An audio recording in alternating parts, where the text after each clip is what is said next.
क्या आपको याद है जब बचपन में हम अपने माता पिता के कंधों पर बैठकर मेला घूमते थे और वहाँ से लाते थे लकड़ी के रंग बिरंगे खिलौने? क्या आपको उनकी महक याद है? और क्या आप जानते हैं कि वो खिलौने आज भी भारत में कहीं बन रहे हैं?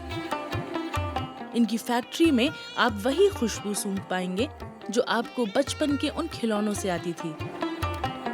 मशीन की खिटपिट और हल्दी व इंडिगो के रंग का लाख आपको वापस अपने बचपन में ले जाएगा। स्वागत है कर्नाटक के शहर चन्नापटना में, जहां आज भी कई कलाकार लकड़ी के खिलौने बना रहे हैं। आधुनिक खिलौनों और तकनीक के आने के बावजूद ये इंडस्ट्री इस छोटे से शहर में पल बढ़ रही है। मैंने अपने आस पड़ोस में लोगों को ये खिलौने बनाते हुए देखा और मुझे भी इसमें दिलचस्पी आने लगी। चन्नापटना अपने लकड़ी और लाख के खिलौनों के लिए ही जाना जाता है। ये खिलौने आइवरी वुड से बनते हैं और इन्हें हल्दी और इंडिगो जैसे प्राकृतिक रंगों से रंगा जाता है। हम आइवरी वुड यानी आले मारा को सुखाकर उस पर वेजिटेबल डाई और लाख लगाते हैं, जिससे खिलौने सैकड़ों साल तक वैसे ही रहते हैं। आले मारा की लकड़ी से ही ऐसे खिलौने तराशे जा सकते हैं। यही इसकी खासियत है। ये किसी और लकड़ी के साथ हम नहीं कर सकते। इन कारखानों में आपको अलग अलग कारीगर अलग अलग तरह और आकार के खिलौने बनाते हुए मिल जाएंगे। इस शहर में ऐसे कारखानों में करीब 2500 कारीगर काम करते हैं। चन्नापटना की खिलौनों की इंडस्ट्री सन 1700 के करीब शुरू हुई थी, जब मैसूर के शासक टीपू सुल्तान ने स्थानीय लोगों को ट्रेनिंग के लिए फारस यानी आज के ईरान से कलाकारों को यहाँ बुलाया था।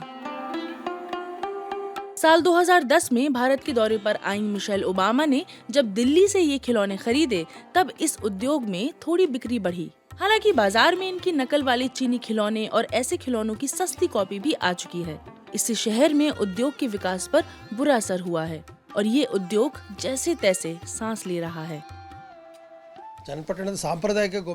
चन्नापटना के पारंपरिक खिलौने कुछ दिनों में खत्म हो जाएंगे। सरकार को दखल देना पड़ेगा। पुराने समय में केंद्र और राज्य सरकारें वर्कशॉप कराती थीं। यहाँ से नए कारीगर बनकर निकलते थे, लेकिन आज ये सब नहीं होता।